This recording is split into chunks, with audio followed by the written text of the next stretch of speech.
lang pong batiin syempre lahat po ng nanonood dito po sa JD Project. Nandiyan lang po sila sa kabila. And so pa rin po batiin yung mga nanonood po sa iba't ibang banda sa buong mundo. Kasi ginawa po namin itong segment na to. This is actually a focus po namin is for the all OFW. For them na mas ma-feel pa rin po nila na para lang sila sa Philippines. At the same time, mas mapabilis sila ma-motivate na makikita na gaano kaganda talaga ang business. Actually, this is the second time na nag-guesting po kami dito. Ang kagandahan pa po niyan kasi guys, ang topic ko, gumawa pa ako ng topic para lang po sa inyo. Kaya po ang tawag po, ang title dito is NDO for OFW. Okay, Docs, cheers muna tayo guys.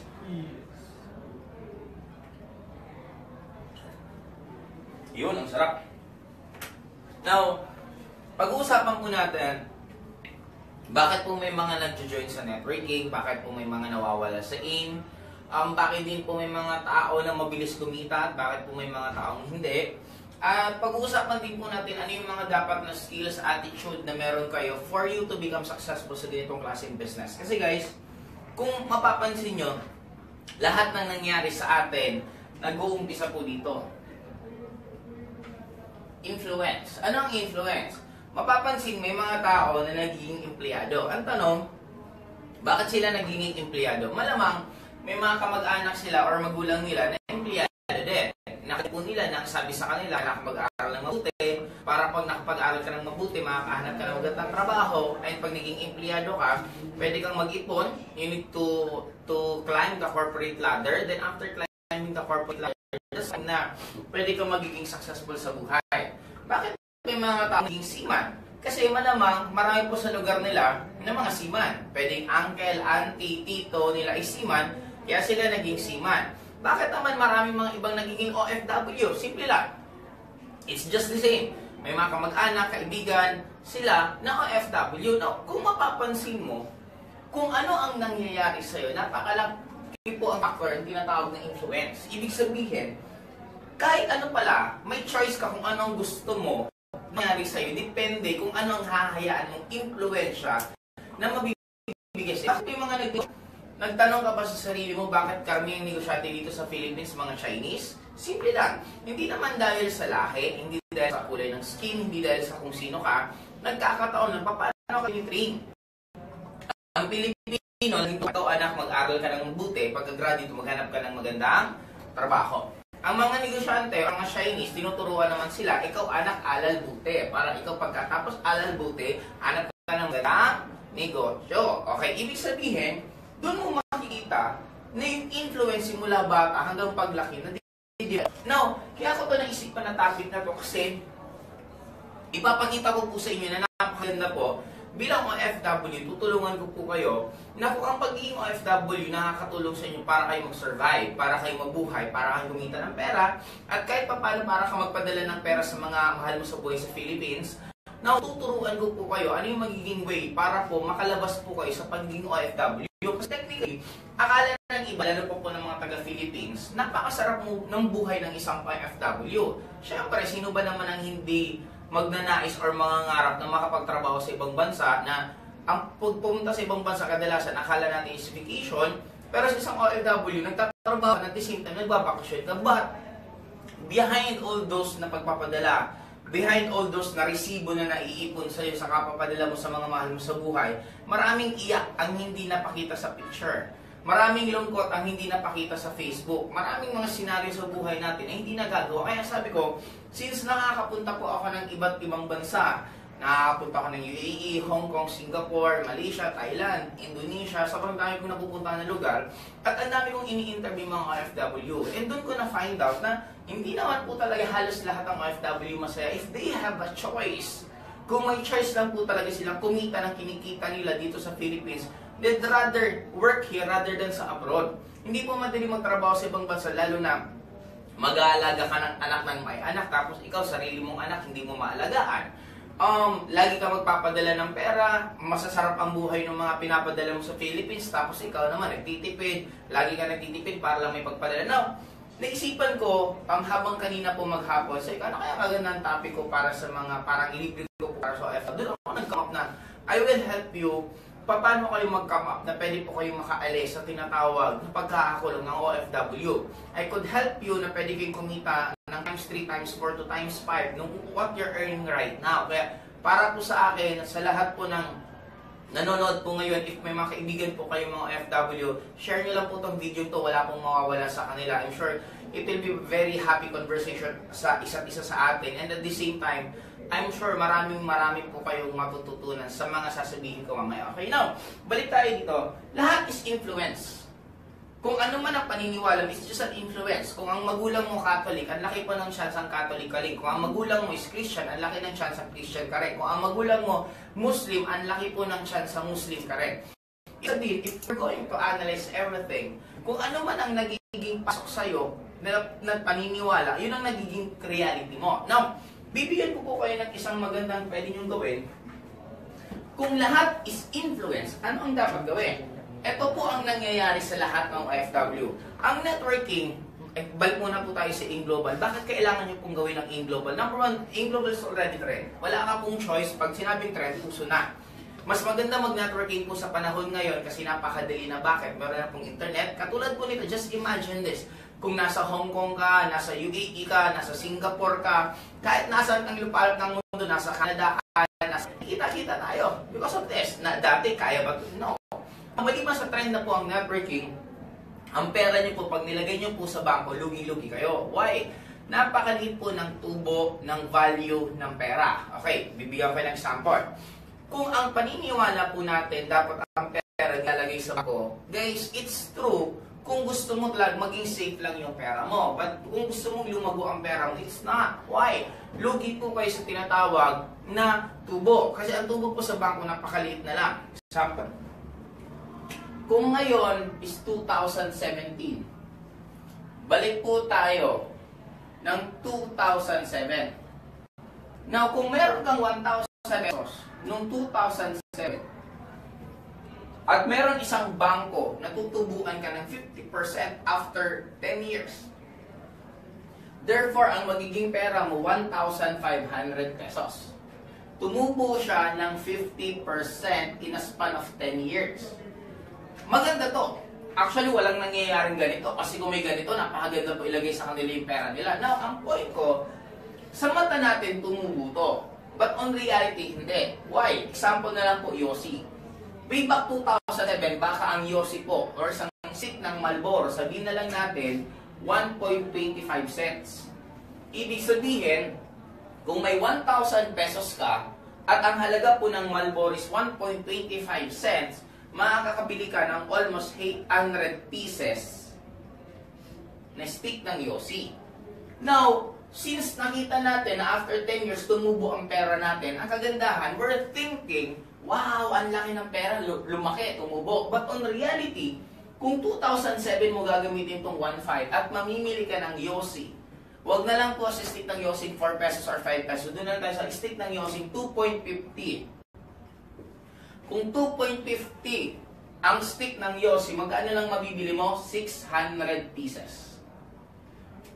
Kung sa gasol, sa ngayon, sa 1,500 mo, baka mga isang gasol ang mabibili mo. Pero kung 10 years ago, baka mga 3 gasol ang mabibili mo.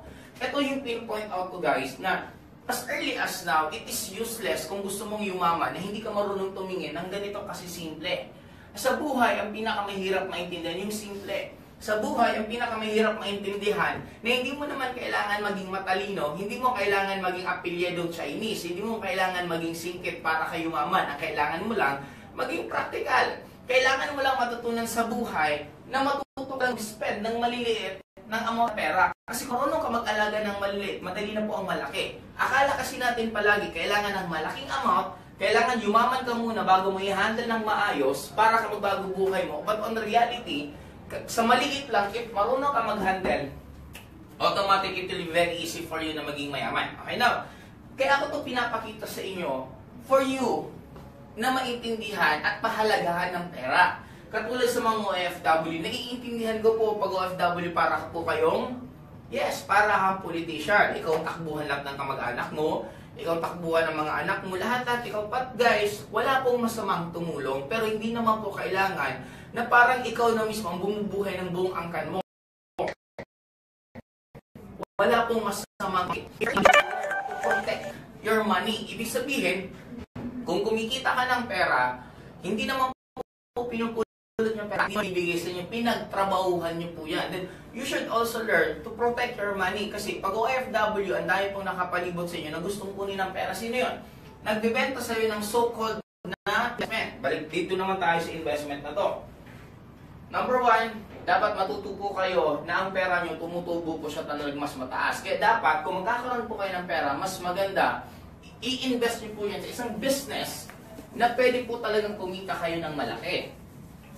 Now, sunod, na kailangan nyo pong gawin, kailangan nyo lang po, ganito kasimple. Now, ang ginagawa ng mayayaman, ang mayayaman, pag nagkakaroon ng tinatawag na kita, ang susunod na bibili nila, ang tinatawag is asset. Ano ang asset? Ang asset po, anything na nagpapasok ng pera. Huwag po kayo basta-basta bumibili ng kondo, huwag po kayo basta-basta bumibili ng lote, kasi be careful. Again, sinasabi ko nga sa inyo, I'm not saying lahat po ganito, pero ito lang po ang ruling. The moment nagkakaroon po kayo ng pera, marami pong taong nakapalibot sa inyo na gustong kunin ng pera. Sino yan? Kamag-anak nyo. Sino pa yan? Kamag-anak pa paano kunin? Mangungutang, magmamakaawa, may binyag, may graduation ng anak ko, bla bla bla. Second, sino pa? Mga so-called financial advisor. Mga so-called insurance agent. O, bili ka ng ganito kasi paano ang mahal mo sa buhay pag may nawala, pag ganito tatakutin ka, kukonsensyahin ka para tamaan ka, para mapilitan kang bumili. Lote.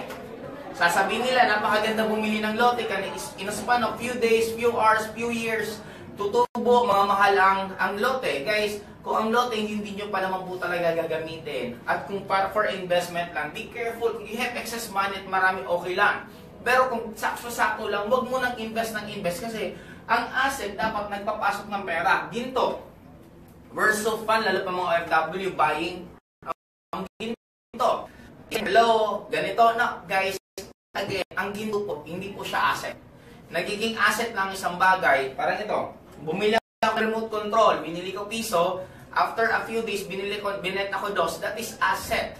Bumili ako ng alak, after a few days, ininom ko, hindi po siya asset. Pero bumili ako ng alak piso, binenta ko yung alak after few days ng dos, tumubo po ako, that is asset. Para hindi po kayo maguluhan. Ang definition po ng asset, anything na nagpapasok ng pera sa inyo, that is asset. Yes po, correct, that is asset. Now, bakit ko ito sinasabi guys? Way back nung high school po, hindi ko po makalimutan. Nung nagpautang po ako, mahilig po talaga ako sa mga OFW. Kasi ang OFW, mabilis po yung kumita ng pera, pero bilangan mo after few months, ubos din ang pera niyan. Kaya nga ako, ang hilig ko sa kanila. Bakit? Kasi, bibili ng ginto. Sa Saudi, sa UAE, bibili sila ng ginto ng mga worth, sabihin na natin, 20, 30, 40,000. Pag uwi ng Philippines, di syempre bonggang-bongga sila. Pagkain dito, panglibre ganito, painom ng ganito. Lahat ng mga kumpare, kumare, bisita nila, balikan sa bahay nila. Now, yung nabiling relo or nabiling ginto na worth 30,000, pag nagipit, isasangla. Sasangla magkano? Minsan 15,000. O, sangla ko na muna 15,000. Di, laban ako. After a few days, few weeks, benta ko na lang sa'yo, dagdagan mo na akong 5,000. Pabor sa akin. Kasi bakit? Ang bilis ko may benta. Since, ang nagiging problema kasi sa lahat, kung ano man ang empleyado ka, pulis ka, ang nagiging problema sa lahat, financial literacy ang hindi natuturo sa loob ng school. Ang pinaka-problema sa lahat, tinuruan tayo paano kumita ng pera, pero paano mag-alaga at paano palakihin ang pera, hindi natuturo sa atin. Okay, no? Ito ang ginagawa ng mayayaman. Ang mayayaman, after tumita ng pera, bibili ng asset. After bibili ng asset, saka po nagkakaroon ng tinatawag na lifestyle. Yes po, lifestyle. Ano ba ang lifestyle? Ito na yung pwede ka nang bumili ng ginto. Okay, isipin mo. OFW ka, kumikita ka sa trabaho mo. After mong kumita, ibili mo ng asset. Ano ang asset? Anything na nagpapasok ng pera. Halimbawa, patayo ka ng apartment. Yung apartment mo, nagbibigay sa'yo ng 9,000, 10,000 per month. Nagpatayo ka ng apartment, umabot ng 10 apartment, meron ka ng 100,000 per month. Yun, pwede mo nang bilhin luho. Doon ka na magpahiram, doon ka na maglibre, doon ka na Ang gawin mo, doon ka na bumili ng ginto, bumili ng mamahaling cellphone, that's the time. Ang ginagawa kasi ng mahihirap, eto yun. Ang mahirap, after kumita ng pera, ang susunod na binibili, lifestyle. Ano ang lifestyle? Kumita lang ng konti, biling malaking TV. Kumita lang ng konti, paayusin ang bahay. Wala pong mali doon. Ang point ko lang, kung gusto mo lang long term na hindi ka habang buhay magtatrabaho, unahin nyo to. I-develop nyo to, kasi pag na-develop nyo to, guys, buong buhay nyo, kahit kayo natutulog, still, imaginein mo kung meron kang, ang goal mo muna, magkaroon ka ng 10 apartments.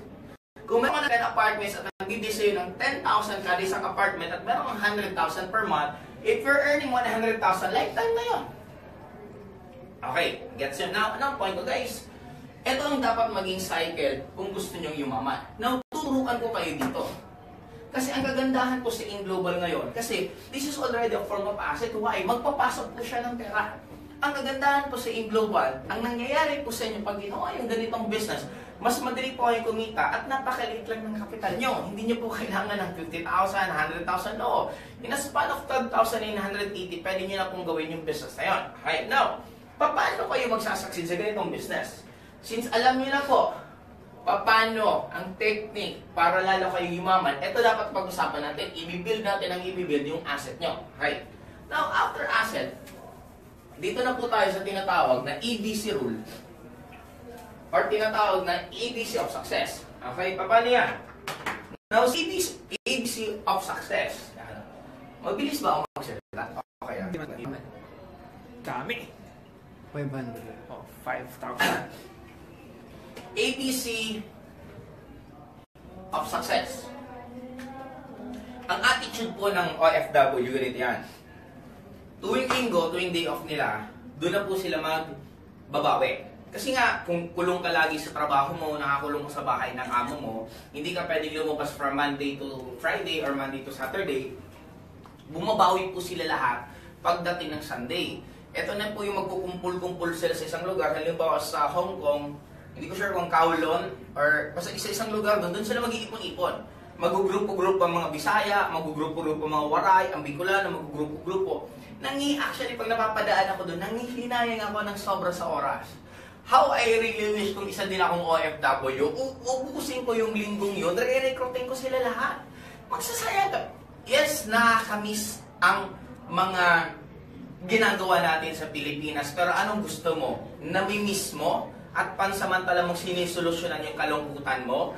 Or aayusin mo yung ginagawa mo para habang buhay ka nang hindi magtatrabaho sa bansang yan? Now, ano ang point ko, guys? Spend every 3 hours that you have, i-spend mo lahat dito sa business ng InGlobal. Ano yun? Pag may free time ka, kesa ka malungkot, magsipag ka na lang. Mag-aral ka pa paano mag-OPP, paano mag-network, paano mag-Endigo. Lahat ng mga videos nasa YouTube na, lahat ng mga kailangan matutunan nasa internet na. Kesa nalulungkot ka, kesa nag-iisip ka ng ano mga drama sa buhay, kalimutan mo yun, just focus na ayusin mo yung business mo, paano ka maging magaling mag-present, paano mo pag-aaralin ng negosyo. Pag meron kayong free time, kesa mag-uubos ka ng oras ng magsusugal, kakain, magchichismisan, magkukwentuhan, makikibalita kung anong nangyayari sa Pilipinas, tigilan mo lahat yun. Ang gawin mo, mag-OPP ka, mag-OPP ka, mag-OPP ka, mag-OPP ka, mag-OPP ka, mag-NDO ka, mag-NDO ka, mag-NDO ka. Yun ang gawin mo. Guys, I'm not saying you need to do this for your entire life. I'm just trying to say is, pwede nyo po itong gawin pansamantala. Pag commit ng maayos ang network mo, then boom, pwede ka nang umuwi. Hindi mo na kailangan magbaho dyan habang buhay. No.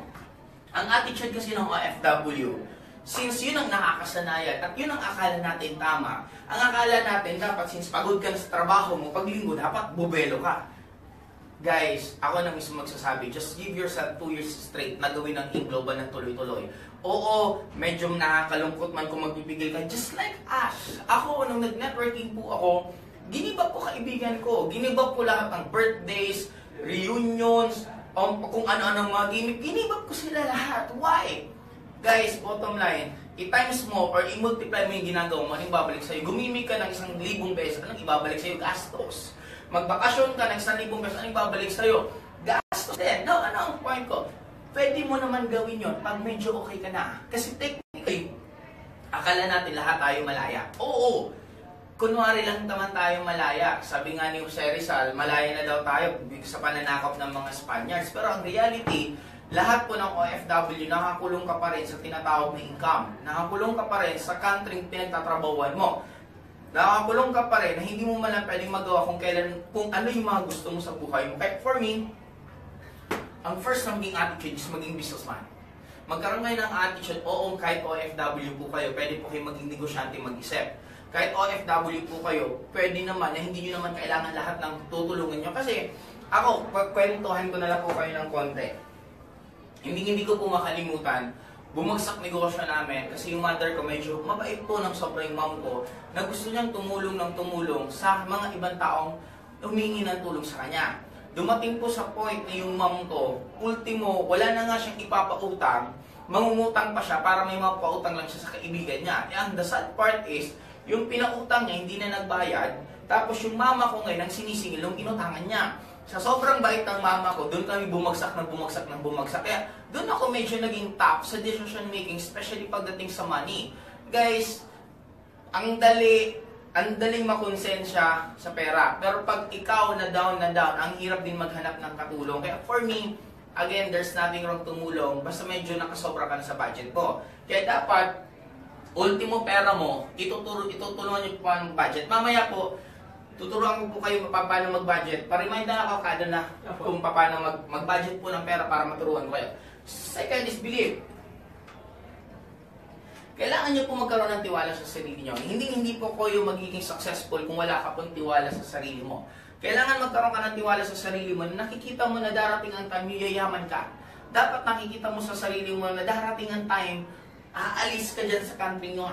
Nakikita mo sa sarili mo na, wow, nagsasalita ka ngayon sa mga kasamahan mo. Alam nyo guys, because of sa Global, ngayon, ito na yung mga bag ko. Maya, in a span of mga 5 hours, pauwi na ako, pabalik na ako ng airport, uuwi na ako ng Pilipinas at mag-for good ako. Kaya para sa akin, hatawin nyo ng mabuti ang Global para pagdating ng oras, isa na rin kayo sa uuwi. Kumbaga, ang sarap yung testimony, kung sa amin po sa Philippines, ang uso sa amin, mga nag-aakotse, ang sarap yung testimony ng mga OFW na testimony nyo lahat, umuuwi kayo. O diba? Anong pakiramdam na isa-isa kayo umuuwi sa Philippines? Ibang-iba yon. Yeah, para sa akin guys, ang pinakamaganda dito, magkaroon ka lang ng tiwala sa sarili mo kasi lahat po nagsisimula doon. Magkaroon po kayo hindi ko lang masasuggest pa magkaroon ka ng tiwala sa AIM Global kasi ang AIM Global is already an institution. This coming anniversary po natin, tayo pang pangatlo consecutive na magkakaroon po ng anniversary sa Philippine Arena. And ang AIM Global, hindi na po tanong kung lalaki siya or hindi. Ang tanong sa akin ng iba, Joseph, bakit may mga ibang kilala kami na hindi nagiging successful or umaalis sa AIM? Guys, simple lang. Dumarating ang time na ang tao nagkakaroon siya ng burnout. Dumarating ang time pag parang wala nang bago sa ginagawa mo, dahil sa time na nagkakaroon ka ng burnout, ang pinakamadali palaging gawin is mag-quit. Kaya nga, sabi ko nga dito, sa akin, marami din nagtatanong, Joseph, ba't hindi ka umaalis sa AIM? Ba't hindi ka either nagtatayo ng kumpanya or lumilipas sa company? Kasi for me, ang focus ko naman guys, it's not about me anymore. May mga ibang umalis sa AIM kasi gusto pa nila na mas greener pasture, mas gusto pa nilang kumita ng malaking pera. But for me, I just want to help. Kesa guguluhin ko pa po yung mga isip ng distributor, ano yung mas maganda. For me, I'd rather stay dito sa AIM Global kasi, kumbaga, dito rin naman talaga ako natuto. Dito ako nakaranas lahat ng halos first time sa buong buhay ko. In return sa company, gusto ko rin ibalik din po sa mga distributor na gusto ko po kayo matulungan na magkaroon po kayo ng mga skills, knowledge, na katulad ng knowledge ko para mas maging successful kayo sa business. Okay, ako, I'm very excited every day kasi ang dami ko pong bagong ginagawa. Yung sa CEO Engines, sa mga gusto pong makita po yung daily routine ko, panoorin nyo po yung CEO Engines, nasa YouTube po siya. Natutuwa ako doon, na-excite ako, na sobrang busy po ako dito po sa live. Pangalawang beses po namin ginawa yung pagla-live ng OPP and NDO, and dito pala natutuwa kasi bago na naman to. Kumbaga for me, kaya maraming taong nababurnout kasi wala na silang ginagawang bago. Worse, kung hindi na sila nag-network, hindi ka na nag-network, wala ka nang ginagawa, mababurnout ka talaga. Pero kung marami kang distributor na tinutulungan at ginaguide at nakikita mo yung mga ngiti nila, nakikita mo yung changes ng buhay nila, nakikita mo yung upline, grabe ganito kalaki kinikita ko, upline, grabe nakasampung directs ako, upline, ganito. Kung gano'n ang nakita mo at naririnig mo araw-araw, hindi ka makakaisip maglumipat kasi matutuwa ka ng sobra sa mga nangyayari, sa mga downlines mo. Kaya for me guys, ako makapagsabi po sa inyo, just believe in the company, believe in the system kasi we're here to stay. We're here para i-conquer po natin ang buong mundo at we're here na ako isa lang po ang goal ko. It's about time na makilala po ang mga OFW, ang mga Filipinos na hindi na po isang OFW. For me, it's about time na makilala mga Pilipino na isa pong magagaling na networker sa buong mundo. It's about time na makita tayo gaano tayo kagaling kasi magaling talagang Filipino sa language. Wala halos tayo language barrier, kaya natin makipag-communicate ng mabilisan kahit kanino, kahit barong English man tayo, but nakakapag-communicate tayo kahit kanino. And we are the one country na ang dali nating ngumiti. Masaya ka man, malungkot, ang dali nating ngumiti. May sakuna man na nangyari sa'yo, kaya mo pa rin ngumiti. That is the one of the pinakamagandang attitude ng Filipinos. Kaya for me, just believe in yourself, believe in the company. Isa lang masisigurado ka sa'yo, ang layo ng mararating mo. And number 6 is commitment.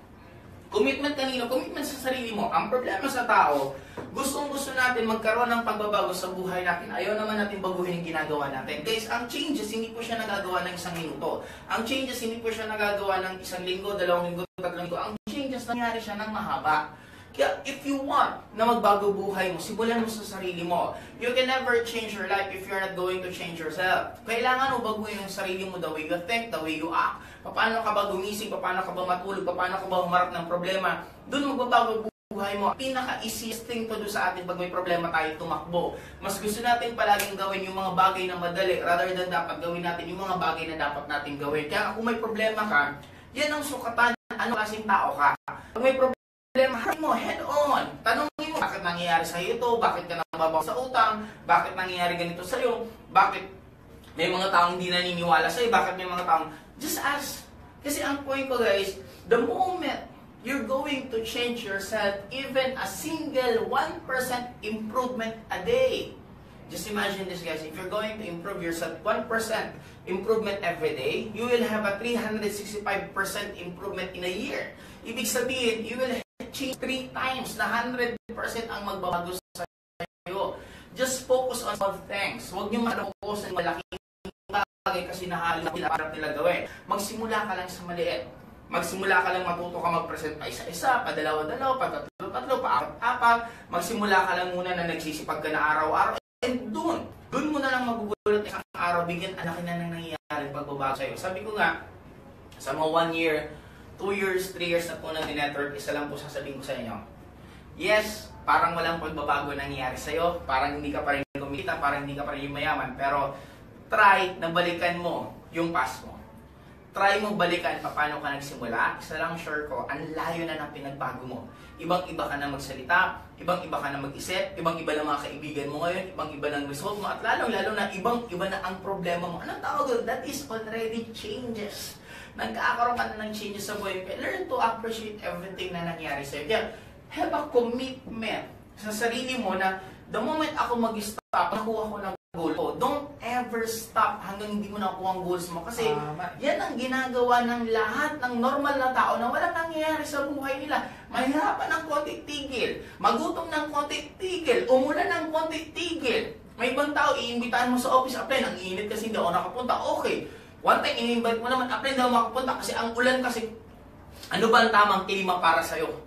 Now, if you really want to change your life, wala pong tamang klima, wala pong tamang pakaramdam, masaya ka, malungkot ka, maulan ka, may hindi pag dapat mong gawin. That is what we call commitment.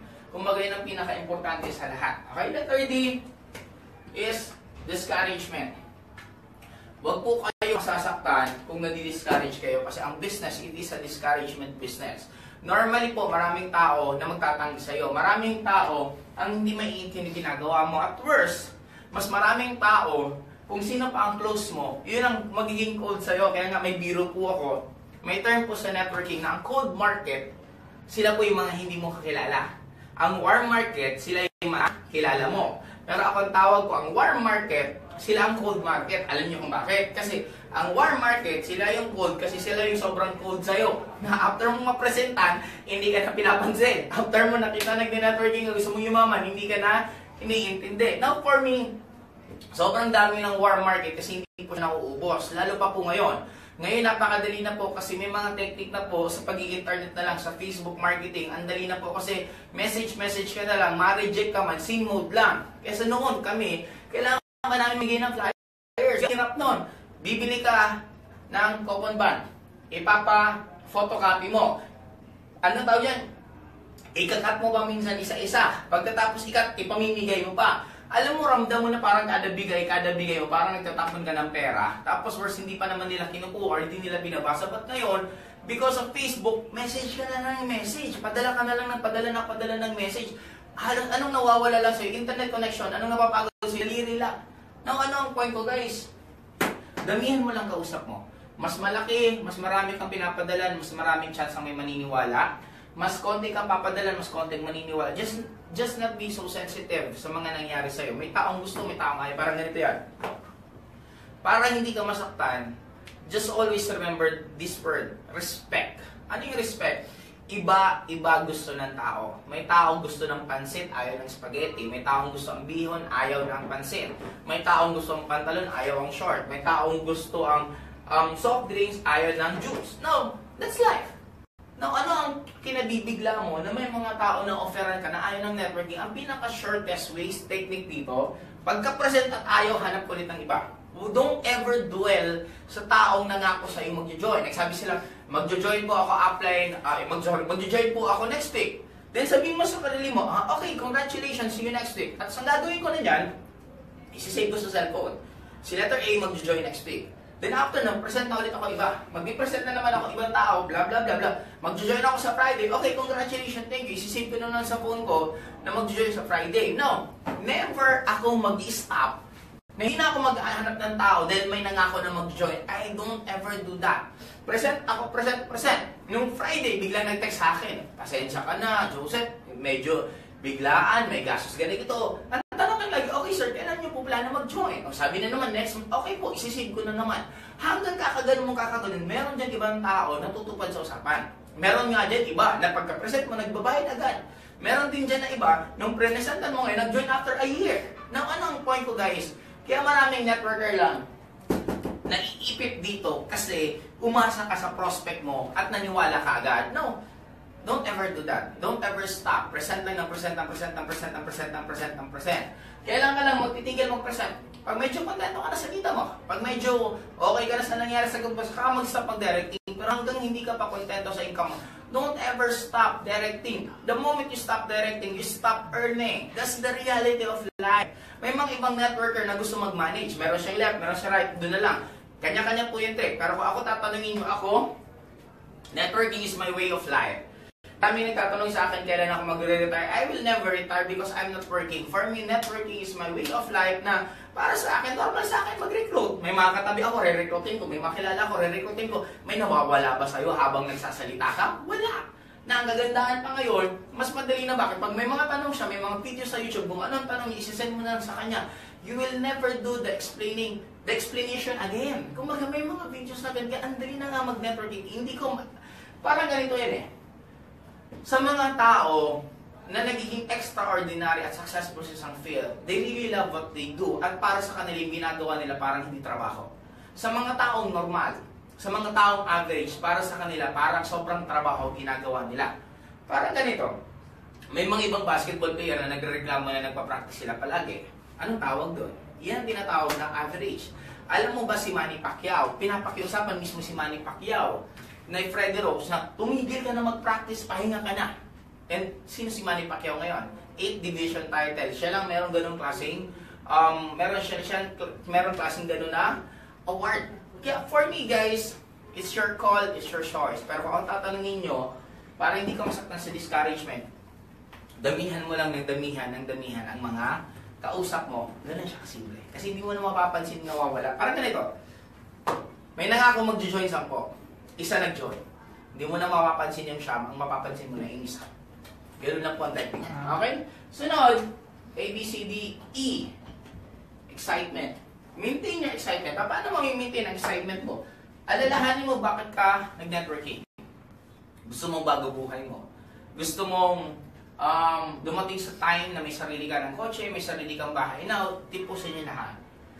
The moment nakapag-desisyon kang gawin tong ganitong business, i-record mo. May mga record naman kayo, mag-record ka. Hi, I'm Joseph Lim. Kaya po ako nag-networking kasi nakikita ko 5 years from now ang magiging buhay ko. magkakaroon ako ng sariling bahay. Ngayong bahay ko, mga 5 na pinto. Magkakaroon ako ng aircon sa lahat ng kwarto. Yung bahay na yon, yung master bedroom mismo, may CR sa loob na yung CR sobrang laki. Na ultimo sa gitna, nandun nakalagay yung bathtub. Tapos baka may mini library mismo yung CR kasi ang CR, that is pinaka pinupunta natin lagi. And meron pang sariling TV. Tapos ang maganda pa doon, may security guard, meron akong 5 katulong. Napakaganda ng bahay kasi lahat ng dumadaan talagang naa-amaze sila. May mga ibang dumadaan at tuwing dumadaan sila, totoo pala talagang networking, maganda pala talaga. Tapos meron akong kotse doon, may 3 akong kotse, may sports car, may SUV. Meron din akong isa pang kotse na talagang pinaka-favorite ko. Na ang maganda, ang buhay ko, nakakapag-travel ako sa iba't ibang bansa ng minimum mga 5 countries per year. Na lagi kong tinatravel ganito. Now, try to tell your story 5 years from now. Hanggang kaya mong i-detalyado ng sobra, mas maganda. Na pag na-detalyado mo ng sobra, i-record mo. The moment na down ka, pakinggan mo lang yon. Or mas maganda, gusto mo, pakinggan mo siya araw-araw. Pag nagising mo, pakinggan mo yon. Bago ka matulog, pakinggan mo yon. Kasi isa lang short ko, walang makakapigil sa isang tao nangangarap ng sobra mismong taas ang paniniwala niya sa sarili niya. Kaya for me, ang pinakakailan nyo lang pong gawin, kasi guys, sa totoo lang, nagkaroon po ng isang study na ang brain, hindi po niya kaya determine what's reality and what's imagination. Now, pag ang imagination mo, paulit-ulit nung laging niraran through sa utak mo, isang araw, nagiging reality yung imagination mo. Kaya for me, para mas ma-maintain ang excitement mo, ulit-ulitin mo yung gusto mo mangyari sa buhay mo. Mas maganda, magkaroon pa kayo minsan ng 1 week or once a week na kwentuhan ng mga kaibigan or downlines mo, kwentuhan kayo about life. Kasi kami, nung nagsimula kami, hindi ko makalimutan, magbi-meeting kami that time nila Jackie, nila Elman. Papunta ako kila Elman, tapos ang usapan namin ganito, si Kuman, pasensya ka na, late ako. Sabi niya, oh, bakit ka late? Sabi ko, na-flat kasi yung kotse ko. Tapos si Elman, sabi ko, ikaw, bakit ka rin late? Sabi niya, inasa-kasa yung kotse ko, nagawa. Ganun kami mag-usap. Ang malupit doon, bawat isa sa amin, wala pang kotse. Medyo nakakatawa at medyo para kaming lolo. Pero, guess what? Lahat kami ngayon may kanya-kanyang kotse. Si Jackie may 2, may sports car. Si Elman, ano yung kotse ni Elman ni Yelo? FJ Cruiser. May FJ Cruiser. Si Elman may Adventure. Lahat kami may kotse. Now, ano ang point ko, guys? There's nothing wrong na kung gano'n ang pag-uusapan nyo, at least masaya kayo. Kaysa pag-uusapan nyo yung sitwasyon nyo sa buhay na malungkot kayo at magdadrama kayo na, grabe, hirap-hirap ng buhay natin, nag-network tayo. Naglakad na lang ako ng malayo kasi wala akong pamasahe kaya ako na late. Isipin mo yung pang pinag-uusapan nyo, di ba? Parang sagwas at pakinggan.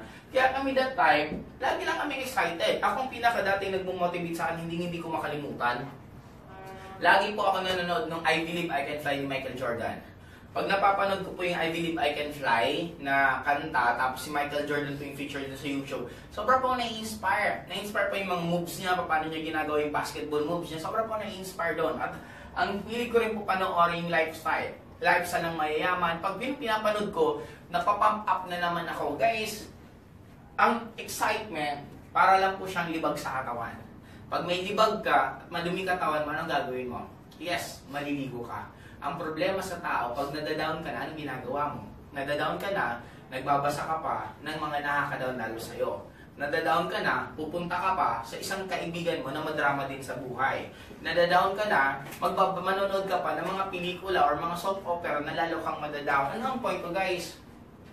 Bakit sa dumi sa katawan, ang bilis natin gawin na maligo? Bakit pagdating sa point na nadadown ka, ang hirap natin gawin yon? Ito technique ko sa inyo. Pag medyo mababa ang energy mo at down na down ka, as much as possible, if you can avoid to eat anything na alive. Huwag kang kumain ng manok, ng fish, ng baka, lalo kung hindi nyo nang pumain, pag sinabi pang rock salt, hindi po to iodized, hindi to yung green. This is yung halos galing mismo sa dagat, rock salt tawag doon. Now, bago ka maligo, ilagay mo po sa isang balding tubig, i-dilute mo po doon yung 1 kilong asin. After mo ma-dilute, automatic, sabihan mo yung tubig. Ang gwapo-gwapo ko, ang ganda-ganda ko, grabe, ang yaman-yaman ko, ang dami magiging dami, mga prospect ko, kusang lalapisan. Magsabi ka lang ng lahat ng positive na naiisip mo. Then after ng paligo mo, after mo ipaligo, this is the first na gagawin ng paligo. Pag naubos na yun, iba na yung pakiramdam mo, medyo magaan at masarap. Then after yun, saka ka na pumaligaw na normal. Saka ka na magsabon, saka ka na mag-shampoo. Then paglabas mo, medyo iba na yung energy mo nun. Isa po yun sa technique. Second, pwede mong gawin, maglinis ka ng bahay mo. Ang buksan mo lahat ng bintana, pinto sa bahay mo para yung mga hangin maglabasan. Kasi anything na stagnant na lugar na walang nagsi-circulate na hangin, medyo mabigat po siya pakiramdam. Kaya tip, buksan niyo po lahat para mag-circulate sila lahat. And kung gusto mo, the moment nagkakaroon ka ng goal sa buhay mo, parang gusto mo ng changes sa buhay mo, mas maganda, baguhin mo rin yung ayos ng bahay mo. Yung sala mo, gawing yung sopa mo, gawin mong sala, bahala ka. Basta i-rearrange mo. Yung pinto mo, yung kama mo nandito, ilipat mo, guluhin mo lang. Kasi, according sa psychology, the moment binabago mo yung lugar, parang pakiramdam mo sa sarili mo, bagong person ka na rin. Kaya nga, di ba, parang kung gusto makapag-move on, halimbawa may karelasyon kayo, nag-break kayo, gusto mo napakabilis mag-move on, ayusin mo, i-rearrange mo. Huwag kang pumunta sa lugar kung saan kayo pumupunta dati. Huwag mo munang tingnan yung mga pictures niya. Huwag mo munang tingnan anything na magkakapag-alala sa kanya. In a span of few days, ang bilis mag-move on. Kaya the same thing sa changes. Kung gusto mo nang mas mapabilis ang pagbabago sa buhay mo, i-rearrange mo lahat. Yung backpack mo, ayusin mo lahat-lahat. Kasi ibang-iba ang pakiramdam mo na.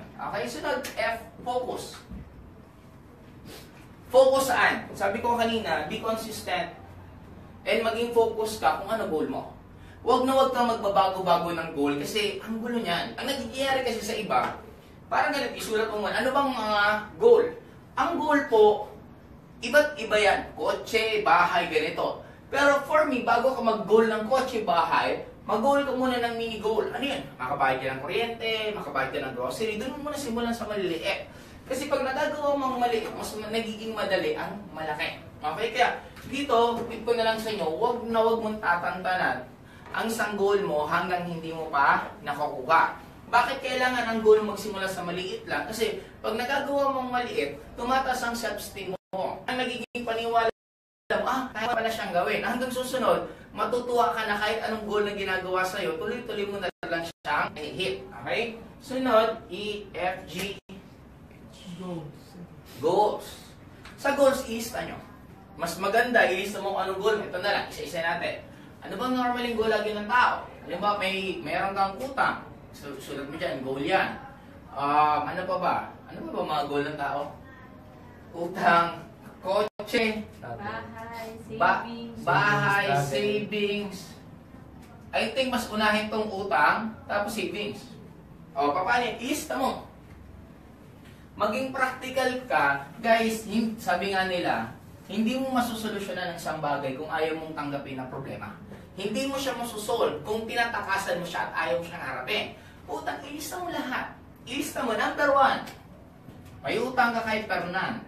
Okay. Okay, so may mga utang po kay Fernan, magbayad lang po kayo. Libre yung patay. Ha? Hindi niya pinagbabayan. Ay, pinagbabayad. Halimbawa, 10,000. Depende sa gender. Number 2, Don Bade, may utang ka rin. Ay, utang sa akin yan. 5,000. Ay, may utang na nga. Number 3, si Merlit. May utang yan. May utang din 2,000. Lista mo lahat. Then, ang maganda dito guys, aminin mo sa may mga utang ka kung ano lang kaya mo. Huwag kang, kasi nga, hindi ko talaga maintindihan sa ibang tao na ang hilig mga ako na magbabayad ako ng ganito na alam niya hindi naman pala niya kaya. Guys, ang financial, hindi naman po yan parang hulog ng langit na hindi mo alam kung magkano matatanggap mo ngayon na buwan. Meron ka naman specific na matatanggap kung nagtatrabaho ka, sabihin natin sweldo mo. Alam mo, ang sweldo mo 20,000. Tapos ang natitira lang sa'yo, sabihin na natin 5,000. Di kung gusto mo madagdagan yung matitira sa'yo mataas, bawasan mo yung expenses mo, konting tipid ka sa pagkain. Konting hindi ka muna masyadong mag-soft drinks. Yung extra rice mo, siguro isa lang muna. Tapos lahat ng isisave mo, nadagdag na save mo, ilagay mo na dito.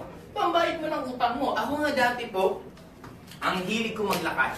Kasi nangihinayang ako, naalala ko sa Bicol, pag pauwi na po ako ng bahay namin sa Daragay, kailangan pa talaga magpa-jack or mag-tricycle. ang bayad sa pa-jack that time, 5 piso siguro kung nagkakamali. Kaya ang ginagawa ko, kesa po magsasakaw ng pa-jack, naglalakad nila kasi saan ka makakapulot ng pera na maglalakad ka lang, magkakaroon ka ng 5 piso. Kaya ang ginawa ko, yung mga nasisave ko, yun ang iniipon ko naman for my expansion kasi wala naman tatayong utang. Kaya ang ginagawa ko, dinadagdag ko na dinadagdag yun para pandagdag ko sa pinapautang ko. Kaya para sa akin, ganun din. I-identify mo, tapos i-priority mo kung alin pinakamay malalaking bayad or malalaking tubo. Okay? And lastly, H. Okay, ang H ko, hataw. Bago yan. Okay. Ang pinaka-importante sa lahat, hatawin mo ang AIM Global 2 years straight. Simulan mo sa ngayon ang iniisip mo para ka lang nagsisimula. Kung may 2 years ka na, 5 years ka na sa AIM Global, kalimutan mo na yan. Simulan mo katulad kami, bakit kami sobrang excited lahat? Kasi para sa amin, nagsisimula lang kami. This is our first day. Kung kailan po nagsimula ang CAD 918 po ang simula namin, hatawin mo na to. Hatawin mo na tuloy kasi ang isang tao na naglalakad ng tuloy-tuloy, ang layo na napupuntahan. Kumbaga para po sa akin guys, ako din nagsimula, ginawa ko lang, trinabaho ano yung mga binibigay sa akin ng mga task ng upline ko, ginagawa ko. Pag sinabi ng upline ko, O Joseph, dapat sa susunod na event, isang ban na kayo. Yes, upline. O Joseph, dapat sa susunod na event, isang bus na kayo. Yes, upline. O Joseph, dapat sa susunod, kasama ka na sa top 20. Yes, upline. O Joseph, susunod, dapat top 1 ka na. Yes, upline. Yes na ako ng yes. Ginagawa ko. Ito nangyari sa akin, hindi po marunong sumagot upline. Bakit ako, upline, hindi ko kaya. Upline, ang dami-dami yan. Hindi ako sumasagot doon. Ang sagot ko lagi, yes. Pagkasagot ko ng yes, saka pala ako mag-iisip, ano nga ba gagawin ko para magawa ko yun? Ibig sabihin, ino-open ko na agad sa sarili kasi ang improvement, ang gagawin mo yung hindi ka sanay gawin. Pag ang gagawin mo palagi, yung sanay ka gawin, wala kang improvement doon. At ang boring na stage na yan, ang pinakamasarap sa mundo natin, the moment na hindi mo kaya at gagawin mo, yun ang improvement guys, napakaganda ng pagkakagawa sa atin. Pumunta ka ng Tagaytay, magganito ka, tama lang kasi malamig, pero mga Tagaytay, nakasaldo lang doon. Pumunta ka sa Saudi Arabia, normal sa kanila ang mainit, tayo baka grabe ng init, masama ng pakiramdam natin, pero sila kaya. Anong point ko? Ang paa gamitin mo araw-araw, kumakapal. Ang tsinelas gamitin mo araw-araw, numinipis. Kaya maganda ang paa kasi pakapal ng pakapal yung kalyo mo. Darating ang time, hindi ka na masasaktan habang naglalakad ka nakapaa. Anong point ko? Ganon kagaling ang pagkakagawa sa tao. Anything na binibigay sa yung task, kung paninindigan mo at tutuloy mong gagawin, makakaisip po siya ng defense mechanism na paano siya magagawa niya pa rin. At the same time, hindi ka masyadong makaharm. Ganon kaganda. Kaya, for me, huwag mong iiwasan kung anong task na binibigay sa'yo. Just do it. Hanapin mo ano yung mga dapat mong gawin and for sure, magagawa mo yun. And sa last po, may gusto kayong sabihin ka doon? Right. Okay. Paano mag-budget ng pera? Ito lang naman. Okay.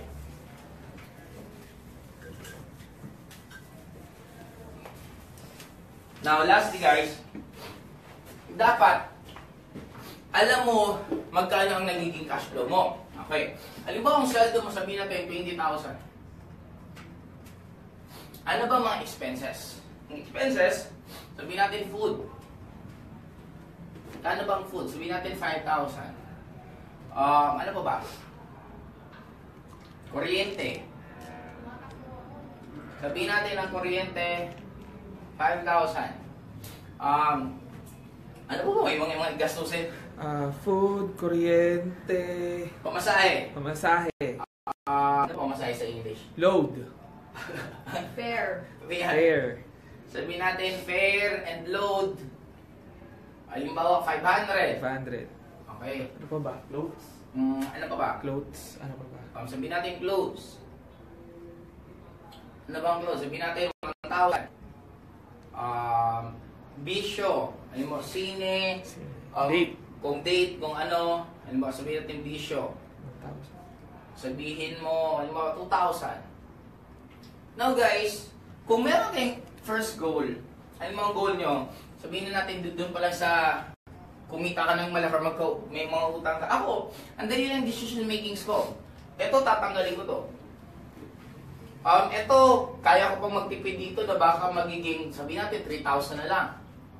Now, lahat ng matitipid ko dyan, ilalagay ko yun doon sa tinatawag kong goal. Anong goal ko? Alam mo yung utang ko? Yung utang ko kailangan ko bayaran, di magtitipid ako sa mga ganitong side para mabayaran ko to. Kasi guys, ang nagiging problema sa atin, alam mo na yung cash flow mo eh. Imposible na hindi mo alam kung ano ang nangyayari sa pera. Kaya lang, ayaw lang natin budgetin. Dapat alam mo saan napupunta ang pera mo. Magkano ang nagagastos mo sa soft drinks, magkano ang nagagastos mo sa rice, magkano ang nagagastos mo sa ulam. Kasi kung doon pa lang yung food mo, gumagastos kang 100 pesos per meal. Alam mo ba na kaya mong gumastos ng at least 100 pesos per day sa food pa lang? Bakit?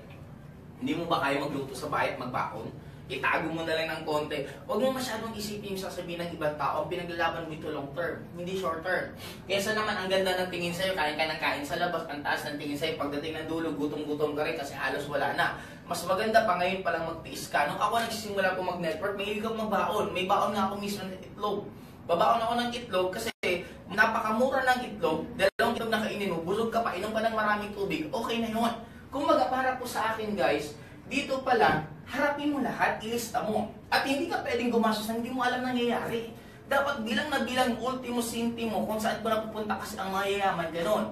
Hindi ka ba nagtataka bakit ang mayayaman, kahit sobrang daming pera, hingian mo lang ng 100, 200, hindi ka man bibigyan eh. Kasi nakabudget na lang sa kanila.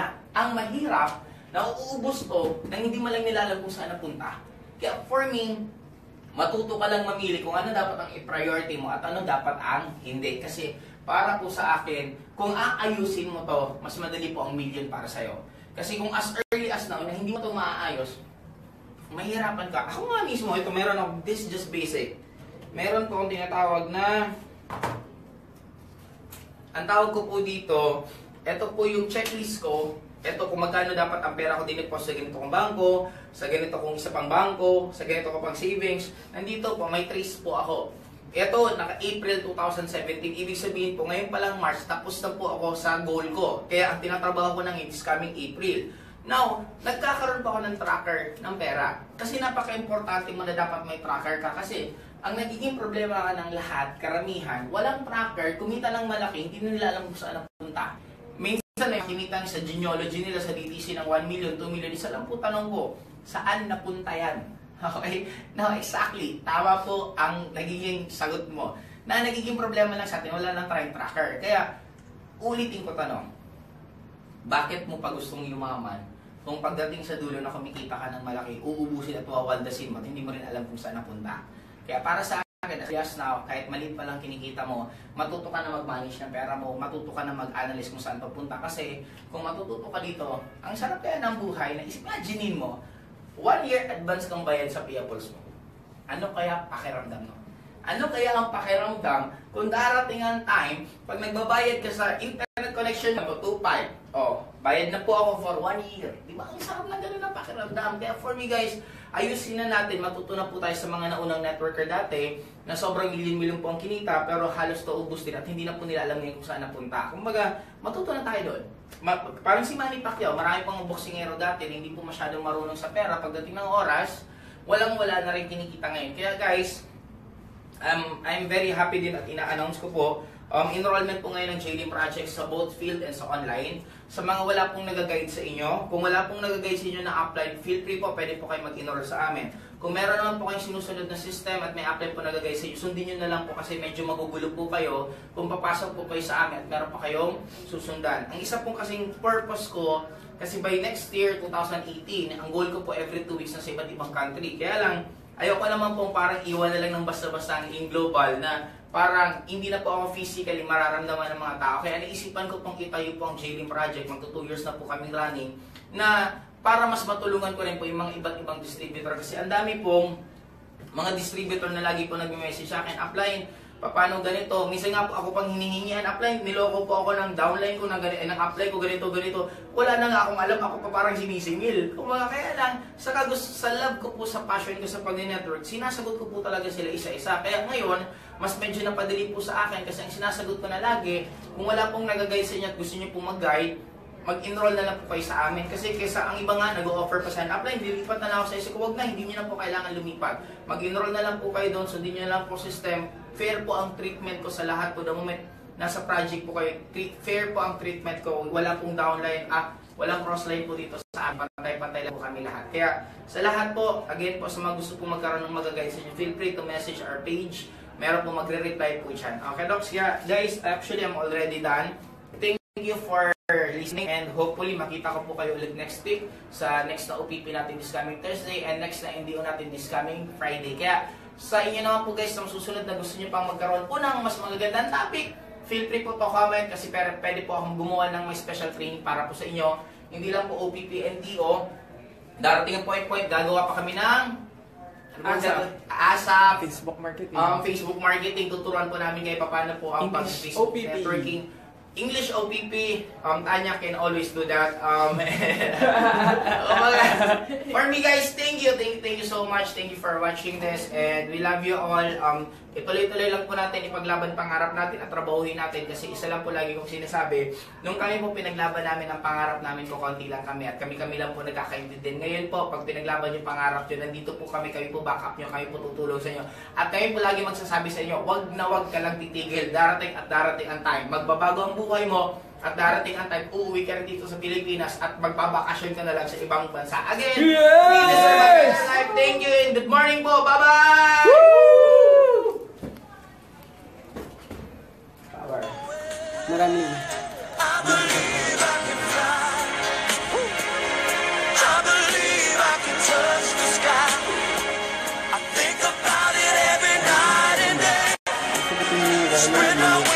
Paano mag-enroll?